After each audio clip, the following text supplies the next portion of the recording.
Ng'anyo mar jotije mbalariany ma pacho kaendi podo niano kendo giramo ni nyaka sirkal winj ywakgi. E mbalariany ma Maseno mane chung' mar jotije kod jopuonj makanyo maduto ywak ni sirkal odagi kete tim winjruok mane gibedo go mar bero ngimagi. Millicent Adhiambo miyo ler mar wachni.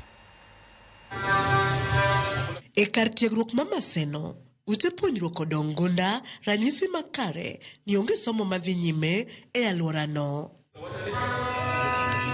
Ng'anyo makama manochakore ndalo 44 mokalo oserocho chenro duto mag somo gima chuno jopuonjre tara gi tara masomo e mbalariany mago mag piny owacho mondo odog pacho. Kawuono tarik 29 dwe mar apar, jopuonj mbalariany ma Maseno kanyakla kod mbalariany mamoko 12 pod onge chenro mag somo ka giramo ni ok gibidok e tich nyaka chieng' moro piny owacho chop kare winjruoge duto mane giketo e kokgi. The strike will continue until we strike the deal.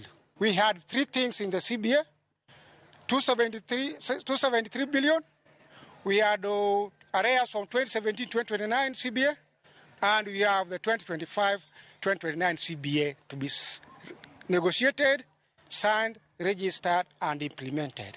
Jagoro mar riwruog UWASU ma Maseno, Dr. Stephen Onyango, korka kore to seyo piny owacho kuom sewuondo jopiny ewi kwand gowi mekgi magin godo ni $624 kowacho ni omenda hie magibadho piny owacho en $7.9 billion. Kane wachako ng'anyo tarik 17 dwe mokalo, ne gituo ni pesa magin go marwa en $624. Ka gisetimo nonro margi giwegi giyudo ni en $7.9 billion. Koro penjo ni to PS Nyangala gi Ogambani gikia pogruok mar million gi billion. To wasenyisogi ni en $7.9 billion. Wadwa ni pesa no chul kasto CBA manyien ochak mano nengo chak tiyo mar 7 higani. Wadwa ni mano bende wawinjre mwakete kokwa ma chak chule nikech mano bende gowi kunore chakrude mar 7 mar higani. Ka nyathini ni Maseno ka penje gimotimo ka nikech pok opuonjgi kendo kwa bi puonjogi.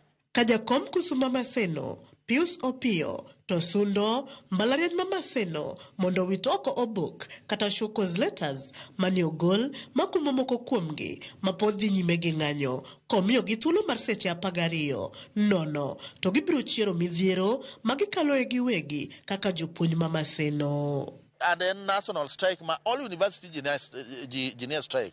Koro karwa kaka ng'ato dwa ndiko nwa barua ne so cause letters. Wamiyo gi seche 12 mondo gi withdraw those letters. Kako gi withdraw letters go. We as workers of Maseno are going to revive all internal issues. Demand the promotion they have refused to give us. Demand the BBF policy they have refused to give us. Demand the internal CBA they have refused to give us.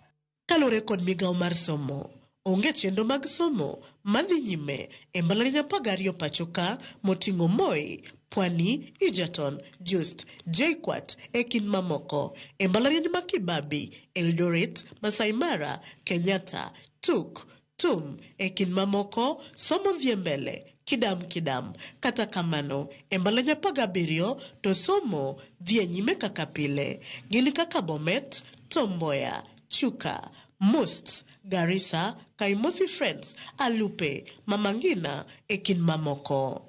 Jotend kusu kwayo jonyuol mondo orang malongo arita mag nyithindegi e kindegi mapod gin pacho kosiemo ni mapod nie skul keto ngimagi kama tek. Nyithindo kaeri gima gitimo onge janyuol ma nyathine nitie Maseno ka okawo nyathi mondo ter dala onge gima nyathi timo kae nyithindo gina kaeri gibiro mako iye. E sama ng'ikruok makama mar somo pod dhi nyime kwayo mag jotijegi en chudo margi ka jopuonjre to ywago lal magisekaloe nyaka ne yepi to pok yudo puonj moramora. Millicent Adhiambo, Ramogi TV, Maseno, Kisumu County.